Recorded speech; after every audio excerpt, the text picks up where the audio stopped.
Hey boo, what's up? It's Kelly Hosang, and if you're new to my channel, I'm a chic mom, entrepreneur, and just a lover of life. And today we're going to be talking about my honest thoughts about living in Jamaica over some B-roll footage of like when I was partying and stuff like that, and Sir wasn't with me. So y'all can get a feel for like actually what Jamaica is like if I didn't have a kid. But let's get straight to it. Moving to Jamaica has been a lot, and not probably in the way you're thinking.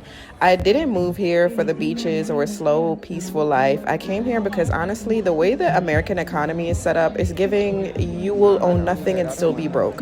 So I took a leap, packed my bags, left my six-figure job, and said, let me figure this out somewhere that actually makes sense for me and my family.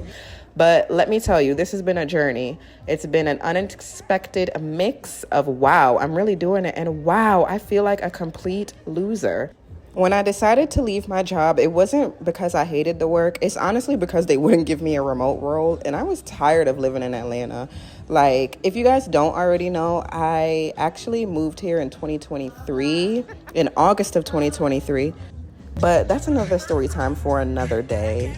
And yeah, it may be covered in Vlogmas. You never know. You just have to stick around.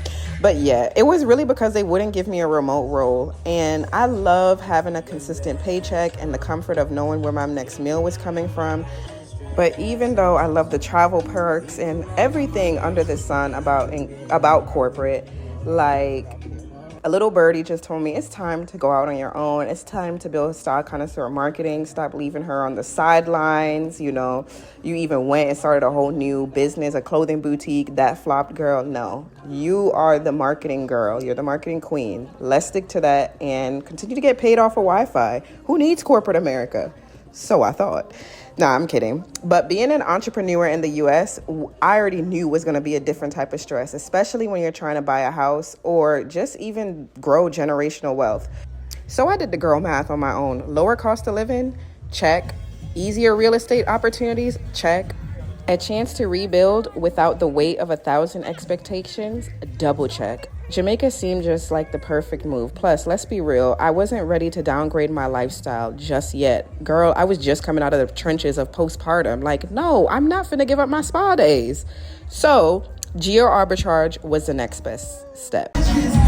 But let's talk about what it's actually been like, because it's not all rainbows and palm trees. For one, trying to find people to take you seriously as an entrepreneur here is its own challenge, especially as a woman, because I can't tell you how many times I've had to prove myself just to get the simplest things done, like getting consistent communication from Sir's teachers or finding people who will show up when they say they will.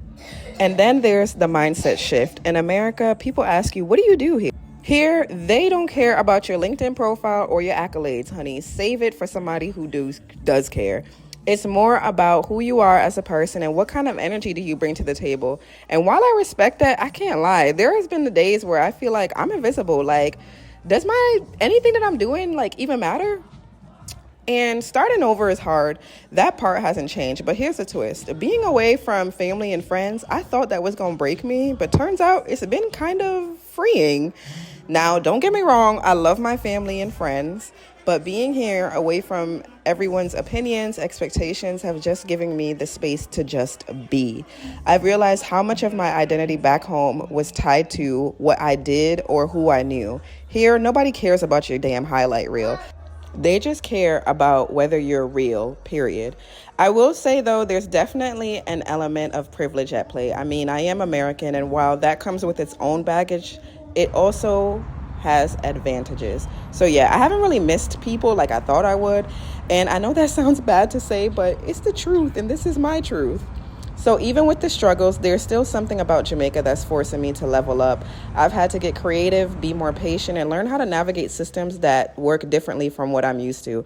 It's so frustrating, but it's also so very rewarding. Like, I've learned how to move without always needing validation. I've found ways to get things done without relying on traditional systems I was used to in the United States.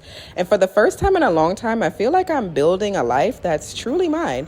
This move was never about finding paradise. It was about finding freedom. Freedom from the grind, freedom to focus on my goals, and freedom to explore what success looks like for me. Not what it looks like on paper. And while it's not always easy, I wouldn't trade this experience for anything. Jamaica has its challenges, but it's also showing me that success doesn't have to look one way. So is Jamaica perfect? No. But would I pick it over America right now? 1,000 times yes. I've been back on American soil for literally 3 weeks, and child, Thanksgiving almost took me out. But that's another story for another day. Stay tuned for Vlogmas because Thanksgiving vlog is coming up next. And trust me, it's got all the tea, baby. Alrighty, bye.